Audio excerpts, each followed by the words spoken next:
Senhoras e senhores, sejam bem-vindos ao Pipocando Games. Todos os dias na sua timeline, trazendo conteúdos incríveis sobre o mundo dos videogames. E eu falo todo dia, na verdade a gente posta uma vez por semana, às vezes duas quando tem plantão, mas tem vários vídeos. Não, na verdade a gente posta é sempre duas. A gente sempre posta duas. E às vezes o plantão vem e substitui um dos vídeos da semana. O Rolandinho não sabe o que ele tá falando, mas eu queria falar que é todo dia assim, sabe por quê? Porque se você colocar aí pipocando.live no seu navegador, você vai ver a equipe do Pipocando dando muita bala, muitas aventuras e muita coisa feliz em lives. Vai lá ver a gente jogando, hein? Todos os dias, segunda a sexta. Coisa boa. Fazer uma boa ação pode ter um preço alto, tipo a sua própria vida. No vídeo de hoje, a gente vai listar os jogos em que o protagonista morre. Mas o Rolandinho, aí se o protagonista morre, não tem mais jogo. Acho que ele morre no final, né? Às vezes não. Ó, a gente sabe pelo título que você já entendeu, mas é sempre bom reforçar, né? Tem um monte de spoiler vindo por aí, então se você... Quando a gente começar um bloco de um jogo que você não conhece, aí você escolhe, cara.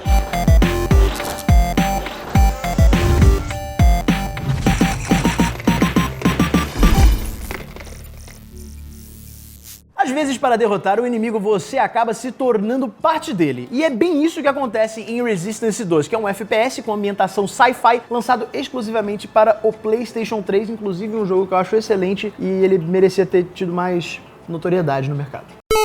Esse game é protagonizado pelo Nathan Hale, que assim como no primeiro jogo, precisa enfrentar os Quimera, que é uma raça alienígena, né, que entre outras coisas infecta os seres humanos com um vírus lá que causa mutações. Inclusive, o Nathan é infectado por um vírus assim, que lhe garante algumas habilidades bem interessantes. O Nathan descobre que foi cobaia de um projeto secreto que pretendia criar super soldados utilizando uma variação do vírus Quimera. Fora isso, ele meio que é obrigado a integrar um time de elite conhecido como Sentinelas, formados por soldados nas condições que estão na mesma que a dele, tá ligado? É todo mundo meio que alterado e fizeram uma experiência muito louca. E aí o Nathan viaja pelos Estados Unidos combatendo em diferentes frentes, tentando proteger o que resta da resistência humana e tentando eliminar o máximo de instalações Quimera. E nesse processo ele acaba ignorando o uso de inibidores que ele precisa lá pra manter a sua mutação sob controle. E aí já deu pra sacar o que vai acontecer, né? O cara vai mutar muito. Ai, caralho. Em uma missão suicida, Nathan e seu pequeno time conseguem se infiltrar na nave de um dos líderes Quimera, levando uma arma nuclear para explodir a bagaça toda. Nessa parte eles têm sucesso, mas o vírus já tomou conta do Nathan e a mudança já era uma coisa irreversível. O brodinho vai se transformar naquela música do CP22. O Nathan é morto pelo seu companheiro de missão, que percebe que é tarde demais pro nosso grande herói aí do jogo. E o pior mesmo é que se você parar pra pensar que o Nathan lutou pra caramba, né, nos dois jogos, pra, enfim, fazer a resistência, e aí no fim ele só ganha uma batalha porque a humanidade nem ficou perto de eliminar os Quimera. Então, tipo, ele morre muito antes da missão estar concluída. Nem esse gosto ele teve, cara. Mas eu achei bonito, cara. É uma história de luta. É uma mensagem, superação. Cara. É uma mensagem bacana de falar assim, quando você tem um sonho, você passa a vida inteira perseguindo esse sonho e quando você morrer você não vai ter concluído ele. E vai ser frustrante. Não é essa a mensagem? Achei que era essa a mensagem. Tá, desculpa, não é essa a mensagem, gente. É outra mensagem. This is just the beginning. Forgive me, sir. It was an honor. A Rockstar é uma empresa que sabe brincar com a nossa parte emocional, sendo talvez a desenvolvedora que mais ama matar os seus protagonistas. E nessa lista aqui, ela aparece representada por L.A. Noire, o jogo policial altamente inspirado pelo cinema noir. Quem diria? Sucesso da década de 40 e 50 nos Estados Unidos. E é um jogo, cara, que assim, ele... Quando esse jogo foi lançado, ele era tão realista o gráfico que ele me dava um pouco de cringe. Tinha muito... expressão facial. Face detection foi absurdo, fizeram no nível cinema e tal. O game é protagonizado pelo Cole Phelps, um tenente da Marinha que acabou de voltar cheio de traumas da Segunda Guerra e vai trabalhar na polícia de Los Angeles e as coisas não ficam muito tranquilas por lá. Ele achou que tinha acabado. Afinal de contas, em Los Angeles é onde o crime rola solto, meu querido. Inclusive um amigo nosso aqui do Brasil fez uma baguncinha dentro da Califórnia. Eu mandei quase 1000 bandidos pro caixão. O Cole é muito bom no que faz e logo começa a subir a hierarquia na polícia, resolvendo assassinatos, roubos e crimes relacionados a drogas na Cidade dos Anjos. Mas ele não é perfeito e tem um caso extraconjugal com a cantora Elsa Lichtman. E caso você não saiba o que quer dizer extraconjugal, quer dizer que ele mandou o famoso balão, ele estava de fuleiragem. Ele foi só de sacanagem e veio na fuleiragemzinha. Ele conheceu a Jennifer do Tinder.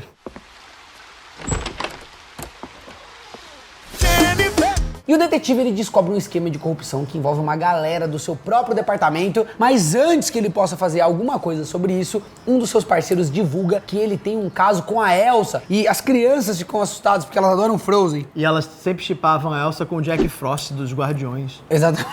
Então foi difícil, porque o hate foi incrível. Aceitaram. E aí acaba com a reputação dele. Aí o Cole acaba sendo rebaixado e perde a sua família, perde a sua função na polícia. Ele se ferra. O que Mas deve acima de acontecer tudo- mesmo com quem trai. Acima de tudo, ele perde uma coisa que é muito mais importante que isso tudo. A dignidade e a moral. dignidade e a moral. Depois de ficar traumatizado pela guerra, ter sua reputação arruinada, perder a esposa de maneira totalmente merecida, né, seu escroto? Claro que no final vem a redenção para tudo ficar bem, né? Se não fosse um jogo da Rockstar, pode até ser. Mas o Cole acaba morrendo e salvando a Elsa morrendo. Ele morre. Congelado, provavelmente. A cantora é sequestrada por um soldado da unidade do Cole que fez coisas horríveis ordenadas pelo nosso protagonista. Aí ele leva a Elsa lá pra túneis sobre a cidade e o Cole vai atrás, obviamente. O detetive vê o seu fim quando os túneis são inundados repentinamente e ele só tem tempo de tirar a Elsa dali e dizer adeus.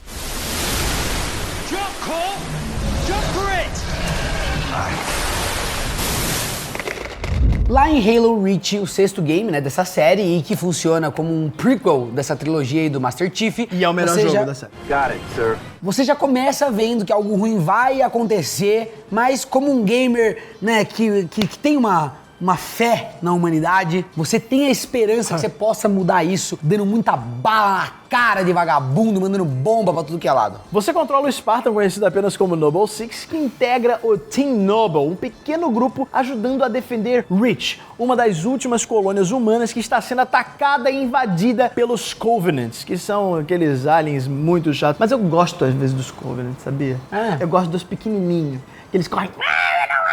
Eu acho bonitinho. Você gosta da raça que tá extinguindo a espécie humana do espaço? Gosto. Legal.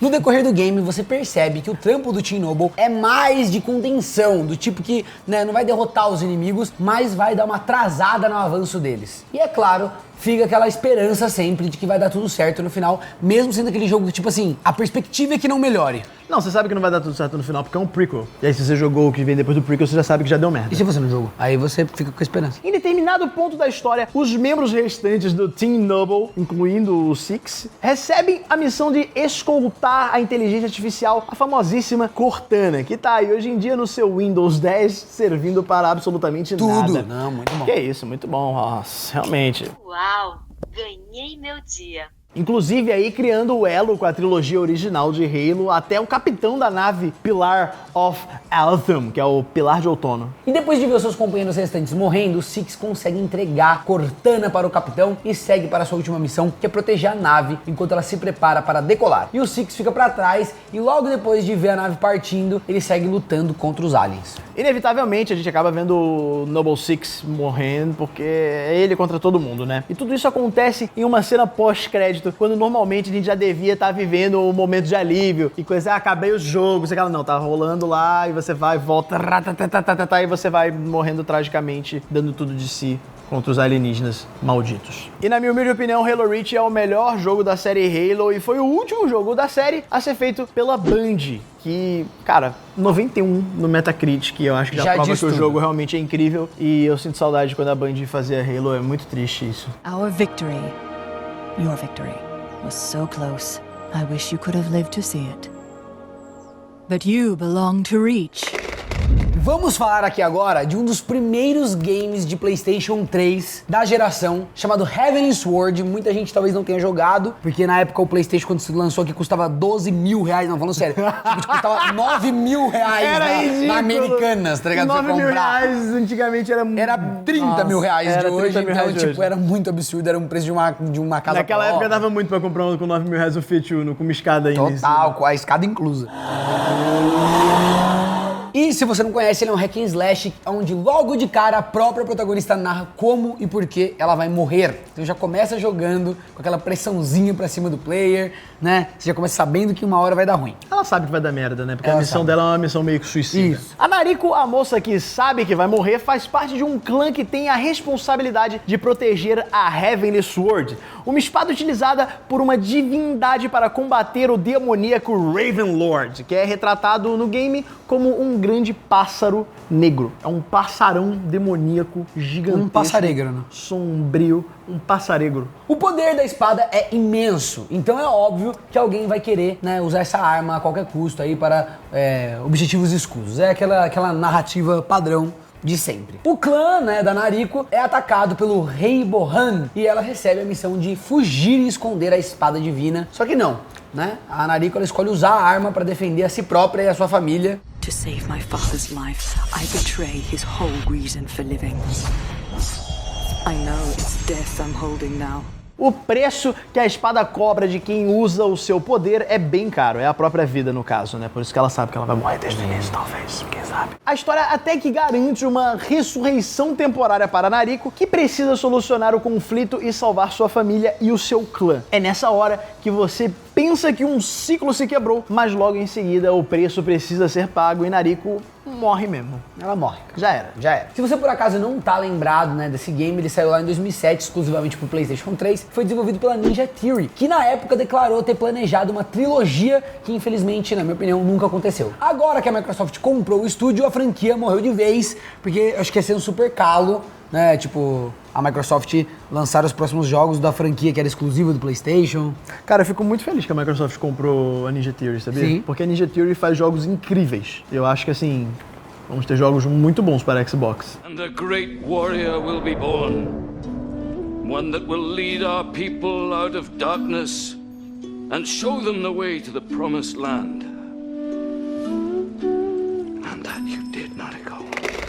De todos os jogos dessa lista, Brothers: A Tale of Two Sons é provavelmente um dos mais undergrounds e também o mais emotivo. O jogo é um adventure em terceira pessoa com uma dupla de protagonistas. Tá o mais velho, que é chamado Naya, e o mais novo, que é o Nayae. Eles são órfãos, né, de mãe, e o pai deles está bastante doente. E a medicina por si só não pode fazer muita coisa, então os dois irmãos precisam coletar um pouco de água da árvore da vida para poder salvar o pai. Naya e Nai passam por diferentes desafios, desde resolver uma questão com o bullying até ajudar criaturas mágicas como trolls. E é justamente depois deles ajudarem uma pessoa que algo bem ruim acontece com um deles. Tipo, nenhuma boa ação fica sem punição, você entendeu? Tipo, você faz o bem e aí você recebe um tapa na sua cara. Exatamente. A vida real é assim e esse jogo mostra isso pra você. Um tapa na sua cara. A dupla salva uma garota que seria sacrificada por uma tribo. Olha que fita. Aí Naya acaba seduzido por ela e meio contra a vontade de Nai, né? Os dois seguem a garota até uma caverna onde ela se revela como um monstro e se transforma em uma aranha gigante. E aí, apesar dos dois conseguirem matar ela trabalhando juntos,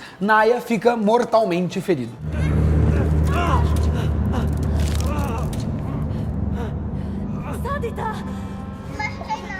No sacrifício, a dupla chega até a árvore da vida. Naya pede que seu irmão mais novo colete a água e quando Nai volta, Naya já está sem vida e nem a própria água pode ajudar mais, porque ele foi seduzido pela novinha e aí ele tomou Aranhuda. aquela aranhada absurda, aquela chave fatal.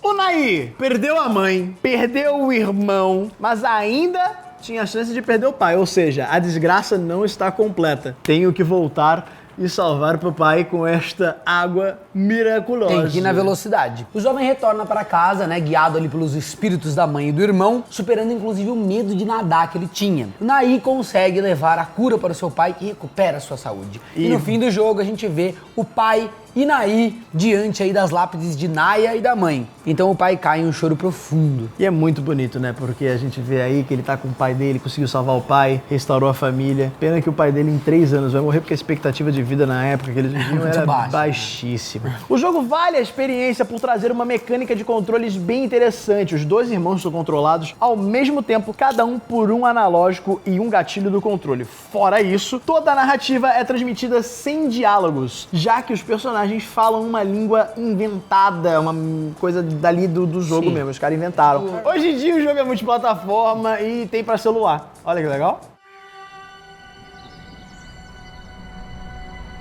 Será que amanhã?